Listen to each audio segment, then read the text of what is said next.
একটি unique raiser ডিজাইনের video নিয়ে চলে এলাম।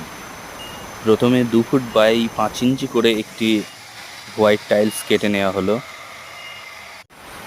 এরপর 5 inch by 5 inch white tiles কেটে নেওয়া হলো।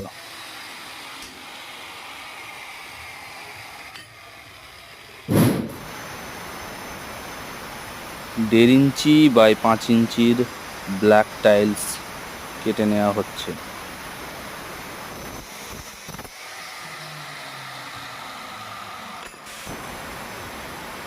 দেড় ইঞ্চি বাই 5 ইঞ্চির হোয়াইট টাইলস কেটে নেওয়া হচ্ছে।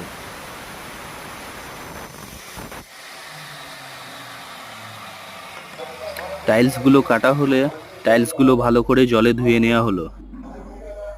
একটি মার্বেলের উপর কাগজের পেপার পেতে নিয়ে প্রথমেই 2 ফুট বাই 5 ইঞ্চির সাদা টাইলসটা পেতে তার পাশে 1.5 ইঞ্চির কালো টাইলস, সাদা টাইলস, কালো টাইলস দিয়ে 5 ইঞ্চি বাই 5 ইঞ্চির টাইলস দেওয়া হলো।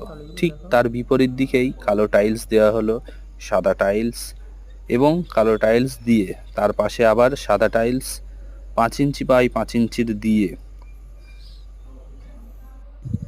সুন্দর করে সেট করে নেওয়া হলো। আঠা পেস্টিং করার জন্য 2টি টাইলসের টুকরো নেওয়া হলো।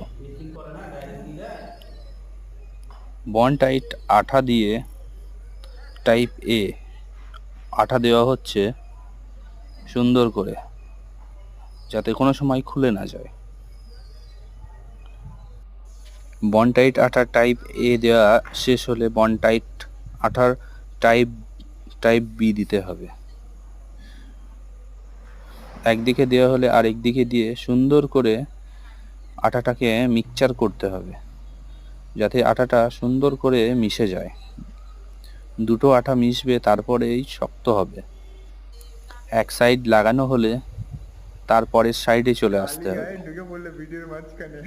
আঠা পেস্টিং হলে একটু সময় দিতে হবে আটাটা শুকানোর জন্য। ভিডিওটি ভালো লাগলে সাবস্ক্রাইব করে পাশে থাকবেন। ভিডিওর রেগুলার আপডেট পাওয়ার জন্য বেল আইকন প্রেস করে বেলটি অলে সেট করে রাখবেন। ফাইনাল লুক বন্ধুরা দেখেন কত সুন্দর হয়েছে।